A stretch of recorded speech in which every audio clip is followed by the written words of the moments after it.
ሁሉም ተናጋሪ ሁሉም ተንታኝ ሁሉም የኢትዮጵያን መጻኢ ዕድል ወሳኝ በሆነበት ጊዜ እኔ ብቻ ልቅደም ባይ በሆኑ አምባገነን ፖለቲከኞች የስውር ሴራ ፍቅርን እንዳለ ውሃ የተራበን ስልጣን ላይ ሲወጡ ታገልኩለት የሚሉትን ዓላማ ይዘነጉ ወንድም ከወንድሙ የሚለያይበትን የሐሰት ትርክት ያዘጋጁ በእነርሱ የሐሰት ትርክት ወንድማችን አንገት ላይ ካራ እንድናስቀምጥ ያደረጉን በእህታችንና በጨቅላ ሕፃናት በአረጋውያንና በደካሞች ላይ እንድንጨክን ያደረጉን ከትልቁ ስዕል ኢትዮጵያ የአገር ባለውለታ መሆናቸውን እያወቅን የአንድ ግለሰብ ወይም የአንድ ቡድን አድርገን የቆጠርናቸው የአገር ጠባቂነታቸው ሳይጠፋን የፓርቲ ስልጣን ጠባቂ አድርገን የቆጠርናቸው ሞታቸውን ስንሰማ አንድ ዘለላ እንባ የነፈግናቸው መታመማቸውን ሰምተን ፈጣሪ ይማርህ ማለት ባይሆንልን ፈጣሪ ይግደልህ ሳንላቸው የቀረን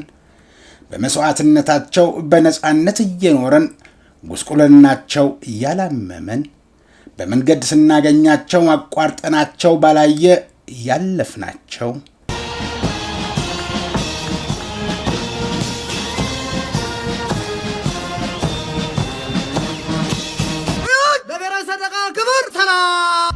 ምስጋና ብርቃችን እየሆነብን ብዙ ሆነውልን ብዙ አድርገውልን ውለታቸው እንኳን እንዳለብን አምኖ መቀበል እየቸገረን እኛ ዝግመተ ሞት እጣው እንዲሆን የተገደደው የኢትዮጵያ አየር ኃይል በተቋማዊ ሪፎርም ሌተናል ጀነራል ይልማ መርዳሳንና ሌሎች የታመኑ ቅን ልብ ያላቸው አመራሮችን አግኝቶ ተአምር በሚያስብል ሁኔታ ታሪክ እየሰራ 24/7 አይኑን ሳይጨፍን አስተማማኝ ብቃት ተላብሶ በክፉ ሊያዩን የሚፈልጉትን ልብ እያራደ ይገኛል።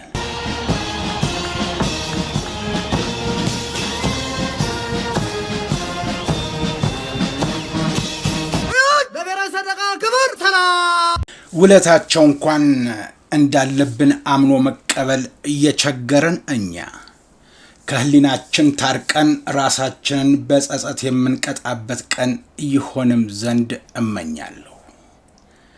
ከዛሬ 90 ዓመት በተቋም ደረጃ ተመስርቶ አንድ አለ የኢትዮጵያን ሉዓላዊ ግዛት ለመጠበቅ ለሰንደቅ ዓላማው እንደታመነ ሕይወቱን አስይዞ አገለገለ፣ ዛሬም እያገለገለ አለ።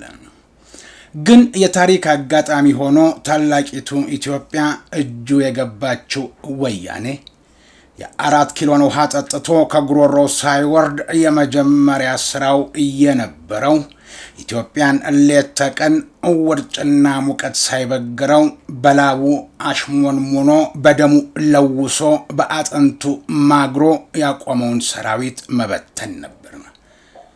የምድር ኃይሉን የባህር ኃይሉን የአየር ኃይሉን አፈረሰውና ሰራዊቱን በተነው። የዘር ማጥፋት ክስ በማቅረብ የተከፈለው ውለታው ወህኒ ገብቶ መማቀቅ ሆነ።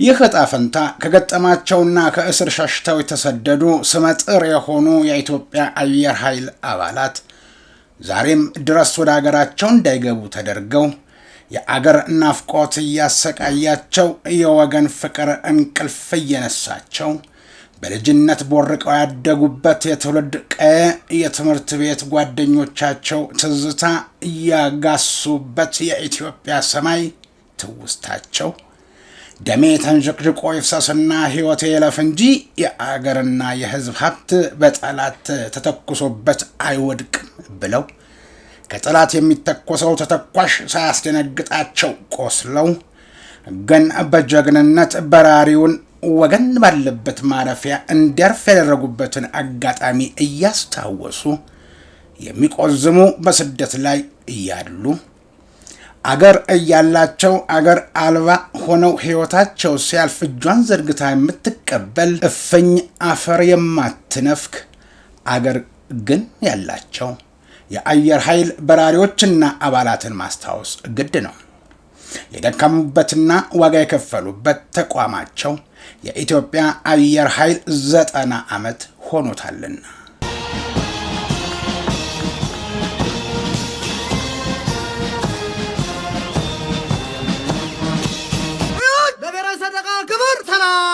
እርግጥ ነው ጀግናን ማመስገን ጀግናን መፍጠር ነውና ዛሬ በ90ኛው ዓመት የአየር ኃይል የምስረታ ቀን ላይ ሆነን ጀግኖቻችንን እንዘክራለን። ታሪካቸውን ለትውልድ እንናገራለን። እግረ መንገድም የአገር ባለውለታ መሆናቸውን እያወቅን የአንድ ግለሰብ ወይም የአንድ ቡድን አድርገን የቆጠርናቸው የአገር ጠባቂነታቸው ሳይጠፋን የፓርቲ ስልጣን ጠባቂ አድርገን የቆጠርናቸው ሞታቸውን ስንሰማ አንድ ዘለላ እንባ የነፈግናቸው መታመማቸውን ሰምተን ፈጣሪ ይማርህ ማለት ባይሆንልን ፈጣሪ ይግደልህ ሳንላቸው የቀረን በመስዋዕትነታቸው በነጻነት እየኖረን ጉስቁልናቸው ያላመመን በመንገድ ስናገኛቸው አቋርጠናቸው ባላየ ያለፍናቸው ምስጋና ብርቃችን እየሆነብን ብዙ ሆነውልን ብዙ አድርገውልን ውለታቸው እንኳን እንዳለብን አምኖ መቀበል እየቸገረን እኛ ከህሊናችን ታርቀን ራሳችንን በጸጸት የምንቀጣበት ቀን ይሆንም ዘንድ እመኛለሁ።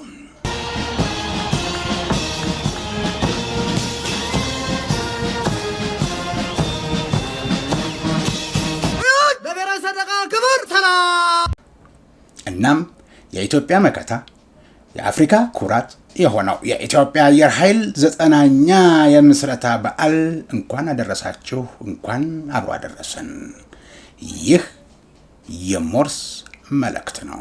ይህንን ካልን ደግሞ በወያኔ 1983 ላይ እንዲበተን ተደርጎ ከ1992 የባድመ ጦርነት በኋላ ዝግመተ ሞት ዕጣው እንዲሆን የተገደደው የኢትዮጵያ አየር ኃይል በተቋማዊ ሪፎርም ሌተናል ጄኔራል ይልማ መርዳሳንና ሌሎች የታመኑ ቅን ልብ ያላቸው አመራሮችን አግኝቶ ተአምር በሚያስብል ሁኔታ ታሪክ እየሰራ 24/7 አይኑን ሳይጨፍን አስተማማኝ ብቃት ተላብሶ በክፉ ሊያዩን የሚፈልጉትን ልብ እያራደ ይገኛል። በዚህ ብቃቱ ዙሪያ ወደፊት እንመለሳለን። ዛሬ ግን የአየር ኃይሉ ድርሳን ስማቸውን አድምቆ የጻፈላቸው ከራዲዮ መገናኛ በራሪ እስከመሆን ደረጃ የደረሱት ብዙዎች ባለውለታችን የሚሏቸው ተቋሙ አሁን ላለበት ደረጃ ትናንት አሻራቸውን ያሳረፉት ጄኔራል ፋንታ በላይን አንስተን እንዘክራለን።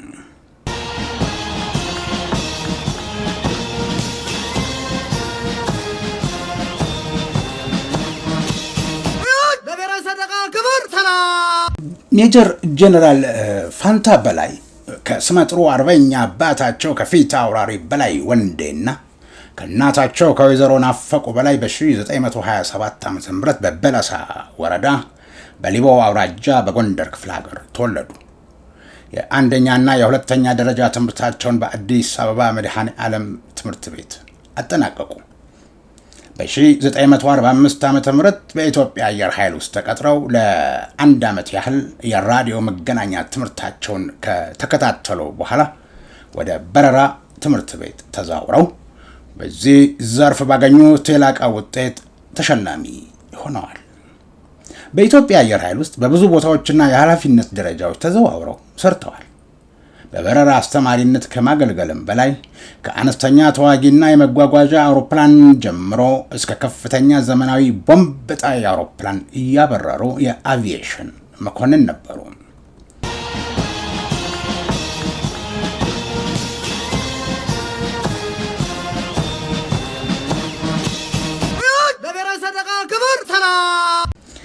አንደኛና የሁለተኛ ደረጃ ትምህርታቸውን ካጠናቀቁ በኋላ በ1945 ዓ.ም አየር ኃይል በራዲዮ መገናኛ ሙያ የተቀጠሩት ጀነራሉ በዚህ ሙያ ሰልጥነው ለተወሰኑ ዓመታት ካገለገሉ በኋላ ወደ በረራ ትምህርት ቤት ተዛውረው ከመጀመሪያ ደረጃ አብራሪነት ስልጠና ኮርስ ተሳትፎ በሚያስደንቅ ውጤት ተመረቁ።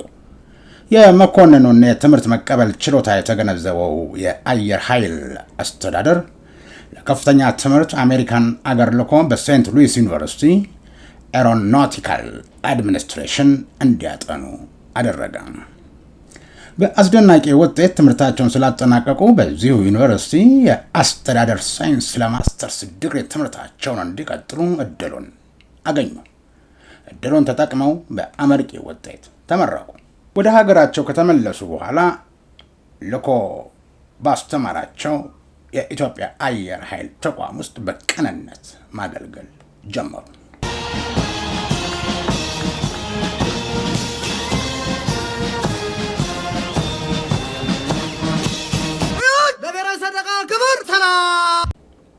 ሜጀር ጀነራል ፋንታ በላይ በ1969 ዓ.ም ያን ጊዜ ጀነራል አልነበሩም። ሶማሊያ ኢትዮጵያን በወረረችበት ወቅት በድሬዳዋ ውጊያ ላይ እንደ አንድ መስመራዊ አዋጊ መኮንን የተበታተነው ጦርን አሰባስበው ወደ ውጊያ መስመር በመምራት ተዋግተው አዋግተዋል። የሐረርና የድሬዳዋን ሕዝብ ከእልቂት ታድገዋል። በተለይ ድሬዳዋ ላይ የነበሩት የአየር ምድብ አውሮፕላኖች በሙሉ ከጠላት መድፍና ታንክ እንዲድኑ አመራር ሰጥተዋል። እንደ አንድ ተራ ወታደር ጠመንጃ አንግበው የድሬዳዋ አካባቢ እስኪረጋጋ ድረስ ተዋግተዋል፣ አመራርም ሰጥተዋል። ሜጀር ጀነራል ፋንታ በላይ በጦርነቱ ወቅት በኮሎኔልነት ማዕረግ የዘመቻ መምሪያ ኃላፊ ሆነው ድሬዳዋ ውስጥ ይሰሩ ነበር። በዚያን ጊዜ የአየር ኃይል አዛዥ የነበሩት ጀነራል ታዬ ጥላሁን ነበሩ። ፋንታ በላይ ስለ ሁኔታው ሐረር ሜዳ ጠቅላይ መምሪያ ደውለው ሪፖርት አደረጉ። ጠላት እየቀረበ ነው ብለው አመለከቱ። አዛዡም ልጆች እንዳይፈጁ የሚወጡበት መንገድ ይፈለግ የሚል ትዕዛዝ ሰጡ።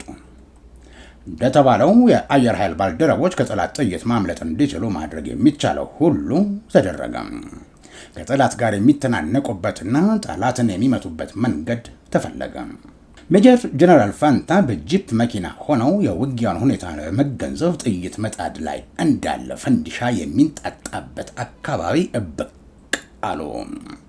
ሚሊሻው፣ መደበኛ ሰራዊት፣ የድሬዳዋ ነዋሪ ሁሉ አካባቢያቸውን እየተዉ ይሮጣሉ። ግርግር ነው፣ ትርምስ ነው፣ ቀውጢ ሆኗል። ጥይት፣ መድፍ፣ ታንክ ያጓራል። ታንኮቹ ከርቀት እንደ ጉንዳን ሲርመሰመሱ ይታያሉ። የፈንጂ አስተኳሾች ከመስጊድ ውስጥ ሆነው ዋና ዋና የመንግስት ተቋሞችን ያስመታሉ፣ ያስደበድባሉ። ድሬዳዋ ነደደች። ጭስ ከየስፍራው ወደ ሰማይ ይንቦለቦላል። ያቺ የደጎች መናኸሪያ ገነት ወደ ሲኦል በትንሽ ሰዓት ውስጥ ተለወጠች።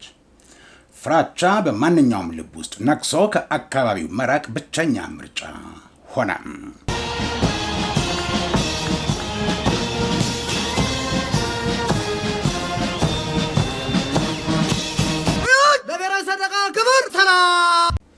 በሌላ በኩል የድሬዳዋን አየር ኃይል የተጠጋው የጠላት ጦር በቅርብ ርቀት ማጥቃቱን ተያያዘው። የአየር ጣቢያው በከባድ መሳሪያ ተኩስ ጋየ።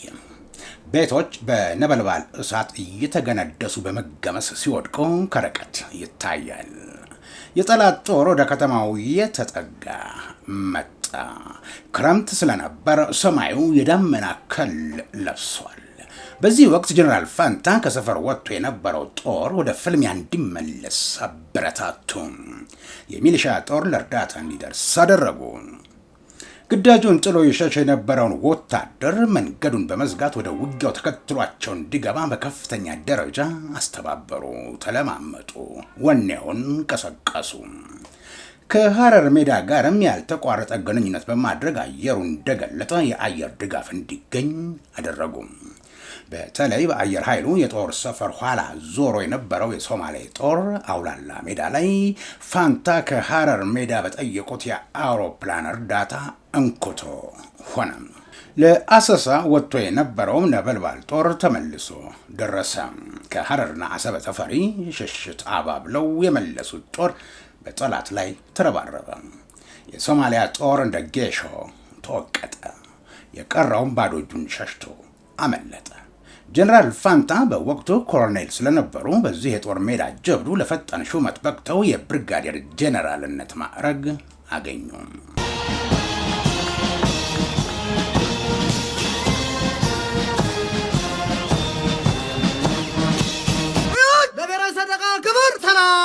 በአየር ኃይሉ የረዥም ዘመን ቆይታቸው በበረራ አስተማሪነት፣ በመጓጓዣ አውሮፕላን አብራሪነት፣ በልዩ ልዩ ክፍሎች መምሪያዎችና አየር ምድቦች በኃላፊነትና በአዛዥነት ሲያገለግሉ ቆይተዋል።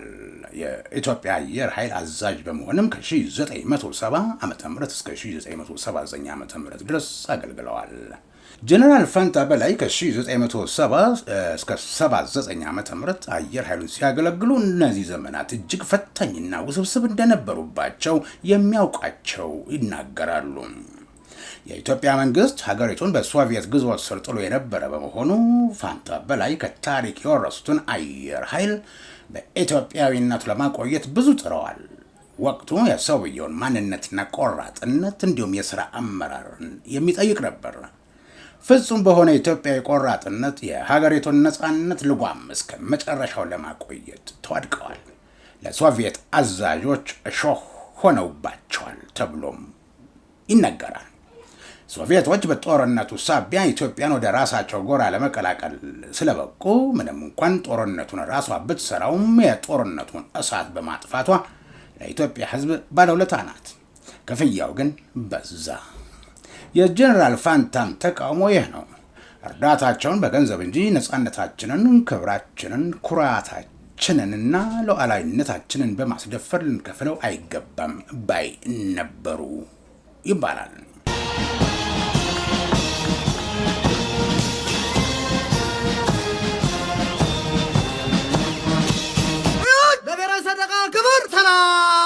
ጀነራል ፋንታ የተረከቡት አየር ኃይል በበረራ ሙያ አይደለም፣ በቴክኒክ እውቀቱ የገዘፈ ስለነበር ከሶቪየቶች ጋር መጣጣም አልቻሉም።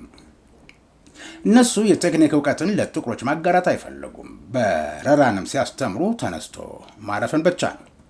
አየር ኃይል በሶቪየት ቁጥጥር ስር ወደቀ። የቀድሞ እድገቱ፣ የጥገና ክህሎቱ ተሰረዘ። በጠቅላላው የአየር ኃይል አደረጃጀት ተለወጠ። ሶቪየቶች ቀደም ሲል የነበረውን የአየር ኃይሉን የቀድሞ ቀልጣፋ መዋቅር አፍርሰው በጠቅላይ መምሪያ፣ በምድቦችና ድጋፍ ሰጪ ክፍሎች በሬጅመንት ተክተውት ነበር። ይህ መዋቅር በአየር ኃይሉ ላይ ችግር አደረሰ። ይህ አሰራር ለጀነራል ፋንታ አልጣማቸውም። ቆራጥ በሆነ መንገድ ታገሉ። የዚህን አዲስ አወቃቀር አደገኛነት ላልታያቸው አሳዩ። የኢትዮጵያ አየር ኃይል ወደ ቀድሞው መዋቅሩና አደረጃጀቱ እንዲመለስ አድርገው ተሃድሶ ተጀመረ። ትምህርትና ስልጠናው የጥንት ባህሉ አቆጠቆጠ። የዘቀጠው የአየር ኃይል ትምህርትና ስልጠና እንደገና ተጠናከረ። ለበረራ ትምህርት ስልጠና ሶቪየት ተልከው የሚሄዱ ተማሪዎች ሲመለሱ አየር ኃይሉ አዘጋጀው የበረራ ትምህርት ቤት እየገቡ ለግዳጅ ብቁ መሆናቸው መረጋገጥ ጀመረ። ግዳጅም ሆነ።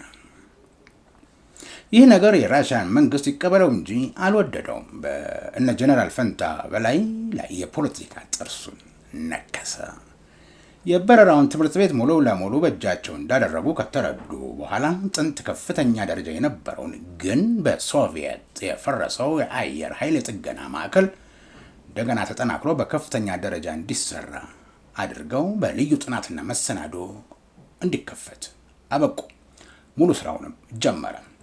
አውሮፕላኖች 100 ሰዓት ከበረሩ በኋላ ለእደሳ ሶቪየት ድረስ እየተላኩ በሚሊዮን የሚቆጠር ገንዘብ በእያንዳንዱ አውሮፕላን ይወጣ የነበረው ወጪ እንዲቀር ሆኖ በብዙ ሚሊዮን ወጥቶ መሳሪያው ከሶቪየቶች ተገዝቶ ደብረ ዘይት ላይ ተገጠመ። ኢትዮጵያውያኖች ይህንን ዴፖ በደንብ እንዲሰራ አደረጉት። ከራሽያኖቹ በለጠ። ጀነራል ፋንታ በዚህ የታድሶ እቅዳቸው አየር ኃይሉን በየዘርፉ እያጠናከሩ፣ የሰራዊቱን መንፈስና ሞራል እየጠበቁ፣ የውጊያ ብቃቱን እያጠናከሩ በመምራትና በተለያየ ኃላፊነት ከ34 ዓመት በላይ አገለገሉ። ከዚህ በኋላ ነው አየር ኃይልን እንዲለቁና የኢንዱስትሪ ሚኒስትር እንዲሆኑ ተመድበው አገራቸውን እንዲያገለግሉ የተደረጉት። የተወረዳችሁ የሞርስ ቤተሰቦች ይህን መሰናዶ ሳዘጋጅ በማስታወሻ ደብተሬ ከያዝኩት በተጨማሪ በሻምበል ፍቅሩ ደበበ የተጻፈውን የኢትዮጵያ ንጉሠ ነገሥቱ አየር ኃይል የተሰኘውን መጽሐፍ በምንጭነት ተጠቅሜያለሁ። እናም ምስጋና ለታሪክ ሰናጁ ሻምበል ፍቅሩ ደበበ ይሁንልኝ።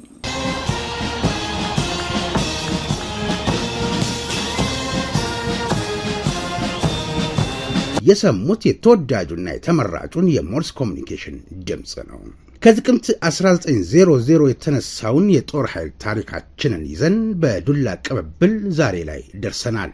ይህ ሞርስ ኮሚኒኬሽን ነው። የኢትዮጵያን ሉዓላዊ ግዛት እየጠበቀና እያስከበረ ዛሬ ላይ ያደረሰውን ትናንት ደሙን ያፈሰሰ አጥንቱን የከሰከሰውን እያመሰገንን ታሪኩን እየተረክን የፈጸመውን ጀብድ እየዘከርን ለዛሬው የጦር ኃይል ብርታት እንዲሆነው እያደረግን ለነገው ተተኪ ጀግንነትን እንዲወርስ ተግተን እንሰራለን። ጀግናን ማመስገን ጀግናን መፍጠር ነው። ኢትዮጵያንና ጀግኖቿን ያለ ሰብስክራይብ፣ ሼር፣ ላይክ ያድርግ። ይህ ሞርስ ኮሚኒኬሽን ነው። የኢትዮጵያ አምላክና የኢትዮጵያን ሕዝብ ይዞ የሚወድቅ የለም።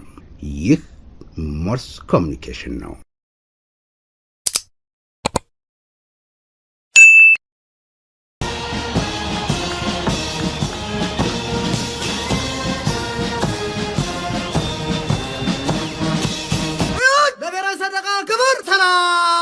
ሁሉም ተናጋሪ፣ ሁሉም ተንታኝ፣ ሁሉም የኢትዮጵያን መጻኢ ዕድል ወሳኝ በሆነበት ጊዜ እኔ ብቻ ልቅደም ባይ በሆኑ አምባገነን ፖለቲከኞች የስውር ሴራ ፍቅርን እንደ እህል ውሃ የተራብን ስልጣን ላይ ሲወጡ ታገልኩለት የሚሉትን ዓላማ የዘነጉ ወንድም ከወንድሙ የሚለያይበትን የሐሰት ትርክት ያዘጋጁ በእነርሱ የሐሰት ትርክት ወንድማችን አንገት ላይ ካራ እንድናስቀምጥ ያደረጉን በእህታችንና በጨቅላ ሕፃናት በአረጋውያንና በደካሞች ላይ እንድንጨክን ያደረጉን ከትልቁ ስዕል ኢትዮጵያ ትንሹ ጎጣችን በልጦብን በዘር የታጠርን ከእኛነት መጋመድ የእኔነት ነጠላ ሚዛን እየደፋብን አንድ አይነትነታችን አንድ እንድንሆን ለማይፈልጉ ጥቂቶች በልዩነታችን ውስጥ የሚያንጸባርቀውን የአብሮነት ውበት እያረገፉብን እንደ ሰው ተፈጥረን ሰው የመሆን ክብር ያሳጡን አገር እያለን አገር እንደሌለው እንድንሆን ሲሉ ኢትዮጵያን ሊያፈርሱ የተነሱ እስከዛሬው መንገዳችን እንዲቆሸሽ ጥራጌ የደፉብን የመጣንበትን የአብሮነት ድልድይ አፍርሰው የሰባበሩ መሸጋገሪያውን ድልድይ ርብራብ ገነጣጥለው የጣሉብን አንድ አድርጎ አስማምቶ ያኖረንን የጥንካሬያችን ማሳያ የሆነው ግንብ እንዲናድ ያደረጉ በዘር አቧድ ነው አገር አልባ ለማድረግ አቅደው የተነሱ እነርሱና የእነርሱን አጀንዳ በሐሳብና በገንዘብ የሚያግዙ ታሪካዊ ጠላቶቻችንን ስውር ሴራ አውቃለሁና ታዲያንን እኛ እስካሁንም የቆየ ነው የእነርሱም ቅዠት ዋጋ ያጣው ክፉ የማይሆነው በጎ የመሆኑ ቁልፍ ኢትዮጵያ በፈጣሪ እንደመታመኗ እንጂ በጠላት እንደሚዶለትባት አለመሆኑ ነው ሚስጥሩ።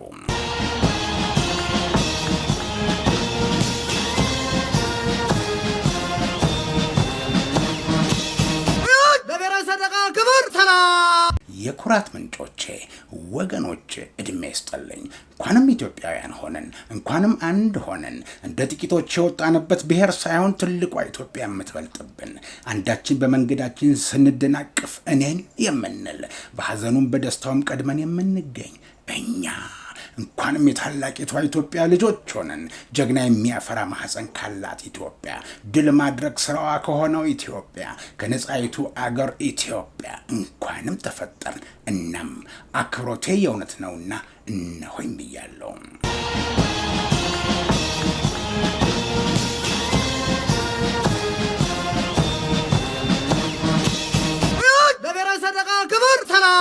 ታንሰነባበት በምድር ኃይላችን በአየር ኃይላችን በባህር ኃይላችን ኢትዮጵያን ለማገልገል ቁርጠኛ የሆነ ሰራዊት ከብቃት ጋር ዘመናዊ መሳሪያ ከመታጠቅ ጋር ዘምኖ ኢትዮጵያን በሚመጥን ደረጃ ላይ ደርሶ ቀርቶ ያን ጊዜም በአድዋ በጉንደት በማይጨው ጠላትን የመለሱት አባቶቻችን በልባቸው ታትሞ በነበረው ኢትዮጵያዊነት ነበርና ደርባባዋ እናቴ ኢትዮጵያ እንደተከበረች አለች። ጠባቂዋም ዘመኑን መስሏል። በታሪካዊ ጠላቶቻችን ፍርፋሪ የሚጣልላቸው ጥቂቶች ብዙ ለማድረግ ሲመኙና አንዳንዴም ሆነ ሲሉ ይሰማሉ። ግን ተቆራጩ ሲቆም ሁሉም ይቀራል። አሁን ነገሮች ሁሉ እንደ ጅማሬያቸው ይለወጣሉ። ሊነጋጋ ሲል ይጨልማል። እኛ ግን ከድቅድቁ ጨለማ በኋላ ባለው በማለዳው የብርሃን ወገግታ እንደምቃለን። እምዬ ኢትዮጵያ ወደ ከፍታው ማማ ትወጣለች። ይህ እንዲሆን ያበቃን ፈጣሪ ምስጋናውን ይውሰድ። በመቀጠል ለመላው መለዮ ለባሽ መከላከያ ሰራዊት፣ የፌዴራል ፖሊስ፣ የክልል ፖሊስ አባላት፣ የሚኒሻ አባላትና የኢትዮጵያ በታመመች ጊዜ ሊያክማት በደከማት ጊዜ ሊያሳርፋት ከመከላከያ ሰራዊት ጋር በመሆን ኢትዮጵያን ላሉ ኢትዮጵያውያን እንዲሁም ደጀን ለነበረው ወገን ደግሞ ክብሩን ከነሞገሱ ይውሰዱ። ከፕሮግራሙ የበላይ ጠባቂ ጋር ተሰናበትን። ሰላም።